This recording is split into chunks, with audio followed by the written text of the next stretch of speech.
some countries, sport is like the national pastime. That's But in true. the Philippines, some might say that pageantry is the pastime. That's true. You know what? In the Philippines, we have pageants all over the places. Yes, we have pageants in the barangay, in school, national, local. That's why we really love Miss Universe.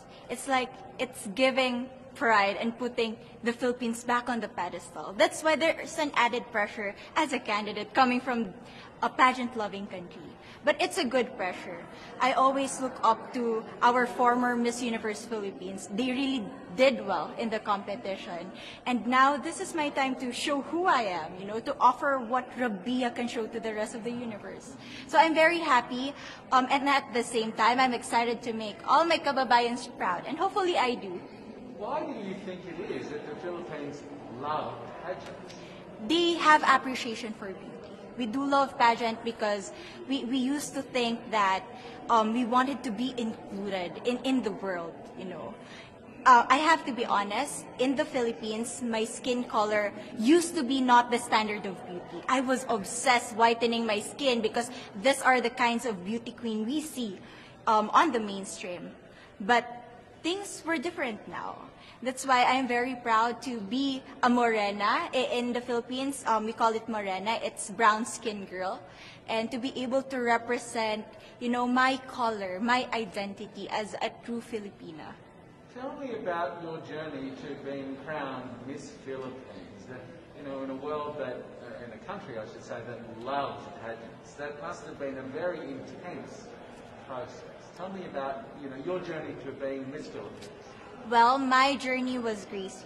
You know what? I started to be a dark horse. Nobody noticed me. Nobody knows I was in the competition up until the preliminary and the coronation night. And when I won, I received different comments. Of course, there were people who didn't expect me to do well, who think that I cheated. That's why I need to redeem myself in Miss Universe. I really need to do well in this competition. And the thing is, I love pressure. I love criticism. I get better every day with that. You tell me I cannot do that, I turn to you and I'm going to say that, no, I can do it for myself. Good for you. So how does it feel then to be on the global stage? How do you feel to be here in this moment, right now? It's crazy, but I'm overwhelmed with the support, not just from the Filipino community, but also from Thailand, Latin countries who do appreciate me as a candidate, as a person. It motivates me that I am beautiful, I can offer so much in this world, and when somebody believes in you, it gives you that extra energy to really do well and perform well. Do you have a sense with the girls, all of the girls competing, you're competing, but is there a sense of camaraderie with all of the girls? Is there a real spirit to, sort of motivate each other to do better? You know what? I have a different idea about Miss Universe. I thought it's going to be very competitive, in a healthy way, well, of course. But now I can see every girl helping each other, from fixing those hairs, from trying to zip up those outfits. It speaks of the closeness and the kind of camaraderie that we want to have.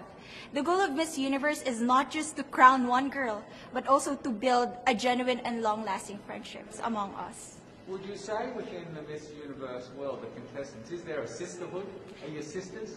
There is sisterhood. I can say I was able to talk to different representatives from different backgrounds, different cultures. And despite our differences, there's so much to be highlighted in what binds us together. And that is because we want to empower women. We want to have our advocacies. We want to speak for the things that we love. And that's a celebration of women and the beauty that we have. So coming out of this week, obviously you would love to be crowned Miss Universe. Of course. And that would be wonderful, of course, for any of you. But what else will you take out of this week? What do you think you'll feel at the end of this week, regardless of the result? How will you be a different person? It's the growth and the development that I was able to have during preparing for this dream. I will be honest, there was a moment that I lost my identity. because I was put under pressure. I was in that position in which I feel like I'm not good enough.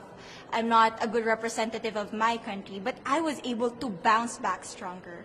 And if I was able to do that for Miss Universe, I will be able to do that in life. That is my greatest takeaway from Miss Universe. Okay, so the Philippines have a huge amount of fans. Yes. I want you to give us a little bit of a message to the fans here and at home. But send a message. What would you say to all the fans in the Philippines?